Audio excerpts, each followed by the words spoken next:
ഭാര്യയെ ചീത്ത പറയാനല്ല കെട്ടിയത്, ത്വലാഖ് ചൊല്ലാനല്ല കെട്ടിയത്, വീട് അടിച്ചു വാരുന്ന പണി ഏൽപ്പിക്കാനല്ല കല്യാണം കഴിച്ചു കൊണ്ടുവന്നത്. അവളെ ഏറ്റവും മാന്യമായ രൂപത്തിൽ ശ്രദ്ധിക്കുകയും അവൾക്ക് ആവശ്യമായത് വാങ്ങിക്കൊടുക്കുകയും അവളെ ഉപദേശിക്കുകയും ചില യാത്രകളിലൊക്കെ അവളെ കൊണ്ടുപോവുകയും ചെയ്ത് ആ ഭാര്യയുടെ അവകാശങ്ങൾ പരിരക്ഷിക്കുന്ന വലഹുന്ന മിസ്ലുല്ലദി അലൈഹിന്ന, പുരുഷന് ഏതെല്ലാം അവകാശങ്ങളുണ്ടോ ആ അവകാശങ്ങളൊക്കെ സ്ത്രീക്കും ഉണ്ട്.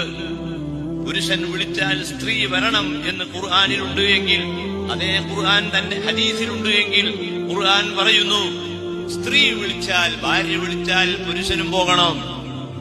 ഭാര്യ വിളിച്ചു, ഭർത്താവിനെ വിളിച്ചു, നിങ്ങളൊന്ന് വേഗം വരണം, നീ പറഞ്ഞത് കേൾക്കാനല്ല ഞാൻ എന്ന് പറയാതെ ആ ഭാര്യ പറഞ്ഞത് കേട്ടുകൊണ്ട് ആ ഭാര്യയെ സ്നേഹിച്ചും ഇഷ്ടപ്പെട്ടും കൊണ്ട് ജീവിക്കേണ്ടവനാണ് ഭർത്താവ് എന്ന മെസ്സേജ് ഈ ലോകത്ത് കൊടുത്തിട്ടുള്ള ആളാണ് ഹബീബ് റസൂലുള്ളാഹി.